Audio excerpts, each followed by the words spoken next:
delete social media, become a ghost, and focus on yourself. The secret recipe to becoming your greatest version. So let me share with you what's helped me along my journey, deep divers. Now, first and foremost, let's start with delete social media. Ralph, yes, you're on social media, I know, but you haven't let me finish, deep divers. Delete social media that lacks mental nutrition. Next clips that I'm going to show you reminds me of the Japanese theory that talks about the different faces that people have. Nutrition that doesn't help you grow as a human being. That kind of social media has got to go. I love social media because, let's face it, deep divers, YouTube is amazing when you use it the right way, right? All of these apps can be used in a beneficial way, but the problem is a lot of people use these apps like TikTok and Instagram and even Facebook to distract themselves from becoming their greatest version. Yeah, it's a waste so I of always time. say this: delete social media. That's not doing anything for you. I agree. Look, deep divers, in that same time, like the 6 hours you spent on Instagram, faking it to the world, you could have actually written the first chapter of your new book in 3 minutes on trash every single day on social media that distracts you, and then get to business, okay? A lot of people, what happens? They stunt on the gram, they flex on TikTok.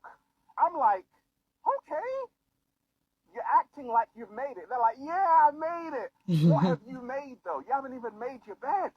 Deep divers, look. Remind yourself that you can fake it to people you don't know, and you might even fool some people you don't know. I feel like a lot of people are not living in reality. They're living for the internet, the social media, and they're portraying a completely different person to who they really are. It's a Japanese theory that I found on YouTube, right? Who knows if it's correct or not, but as you can see, it's got somebody with a mask on, right? So a mask is like when you're not showing your true face and you're just showing this face or image to the world, right? So it says on here, the first face you show to the world, the second face you show to your close friends and your family, the third face you never show anyone. So I feel like the third face, I don't think this is in the correct order, but the third face is the private one, the one, you know, that who you really are behind closed doors. That's the third face. And then the second face, I feel like it's not really a face. You just have to, you know how to conduct yourself around your family, right? But I feel like friends, I feel like you can be yourself with your friends. You should be able to. I don't think you act the same way with your friends that you do with your family. First face is the one that you show to the world. So that's kind of like how people show a certain image to Instagram, Facebook, most of the social medias. They like to portray that they're this amazing person online.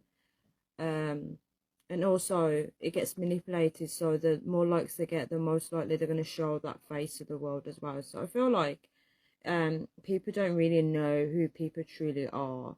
I feel like you do get glimpses of all three or four or how many faces people have. I feel like everybody does experience all glimpses of those people, because sometimes you see people change and you're thinking, what is wrong with that person? But that is them showing, you know, a little bit of their self, the parts they're trying to hide from you. So a thought to take away with you: what face are you showing to the world?